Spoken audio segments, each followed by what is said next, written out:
Hello everyone. We are going to tackle question 4F. We are going to make pedigrees together.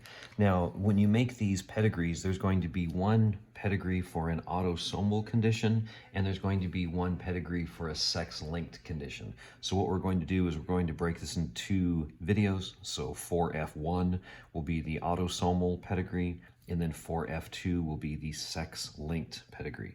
So the pedigree that you're going to create is going to be of your creation.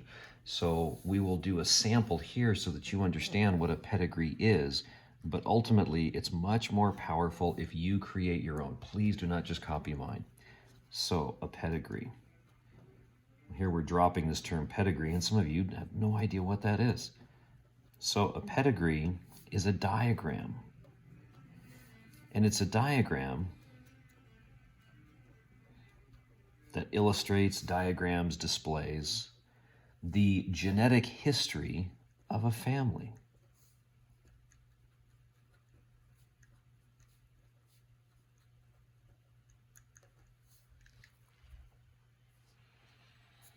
And there's different choices for the objects, whether it's male or female. So in a pedigree, if the individual is male, they're a square. And then the square is either hollow, the square is shaded, or the square is half shaded. So if the square is empty, this is a typical or healthy male. And if the square is shaded, this is an affected male. Not necessarily always sick, they're simply affected. And then a half circle means that they are either a carrier or a heterozygous male. Now, when I teach you this, I don't use the half-shaded box and I don't use the half-shaded circle. There's a reason why. If I don't teach you, giving you this insight, I'm teaching you at a higher level, and you have to be able to figure out who the heterozygotes are. And if IB decides to go ahead and give you the carriers and they give you the half-filled square, then it's an easier question for you. But what I don't want to do is teach you at a lower level, and then IB doesn't give this to you, and suddenly that question to you appears much harder. So you will not see me use this half-shaded designation. So the males are squares. Then the females are circles. So the shape is different, but the key, the shading, is the same. Okay? So if it's a hollow circle or an empty circle, that means it's a typical female. Whereas if it's a shaded circle, this is an affected female. And if it's half shaded, this is your carrier or your heterozygous female. Now, IB will ask you this question in one of two ways. They will either give you the pedigree and ask you to determine the individuals, or they will ask you to create your own pedigree. So it's always easier if you create your own pedigree, work your way through it. So I will give you an example pedigree here, and then in your core you will create your own. So the first genetics question we did earlier was about cystic fibrosis. So I'm going to return to that same genetic disorder. Okay, so it was big F, little f. We don't use the C because the capital and lowercase c look the same. So cystic fibrosis is an autosomal recessive genetic disorder. Okay, and it's actually carried on chromosome number 7. So if an individual gets the dominant F, they are healthy. All of us in class have at least one copy of the dominant F because none of us has cystic fibrosis. Cystic fibrosis is a recessive allele, like such. So let's say a female reproduces with a male. That's how you draw that. Okay, and let's say that they produce, for mine, I'm going to say 3 children. You could say 4, you could say 2, it's totally up to you. So here's the parents. And here are their 3 children. And they have a daughter. Now, let's say she's affected. And then they have a second daughter who's not affected. And then they have a son who's not affected. So here's your parents, here's your P generation, right? And here's your children, here's your F1 generation.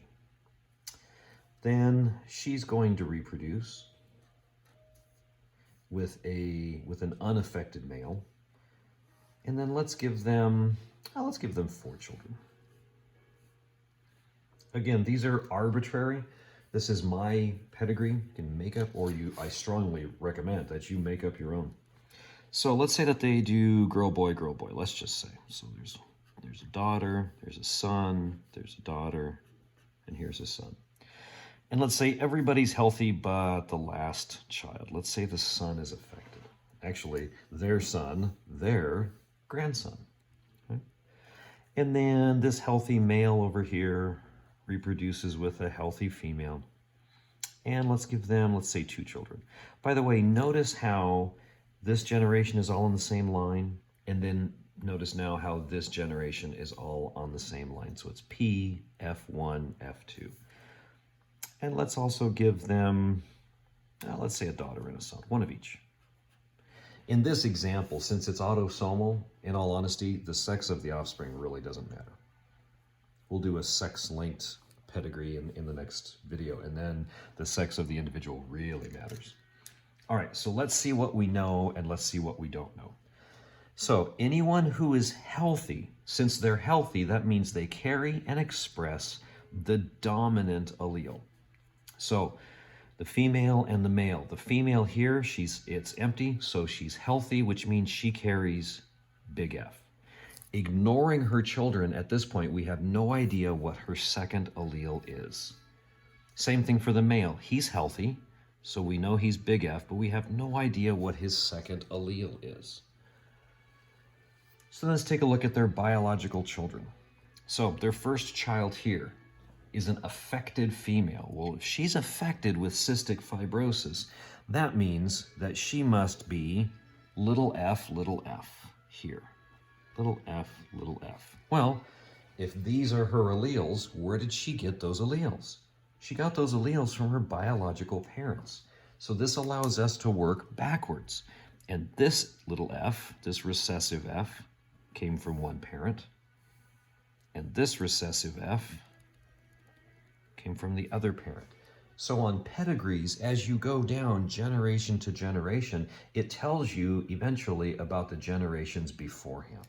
So this tells us then, working backwards, that both of these parents are heterozygous. They're carriers, which makes total sense. Whenever you have 2 healthy parents and that gives rise to a sick child, both of the parents have to be carriers. If Dawn and I are healthy and Emily had cystic fibrosis, then that means that Dawn passed on CF and I passed on CF, and that's why Emily then expresses it. So we're not going to look at him because he's not their biological child. Let's take a look at this young lady here. So she's healthy, so she has big F. We don't know her second allele, and we never will. Why? Because she hasn't had children. Now, if she has children, we may or may not be able to find out. All right, so then their brother, same thing. He's healthy, so it's a big F, but at this point, we don't know.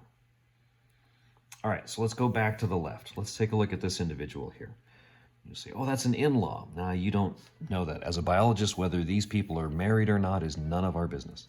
So he's healthy. If he's healthy, he carries and expresses the big F, the dominant F. But again, ignoring their children, you don't know his second allele. Fine.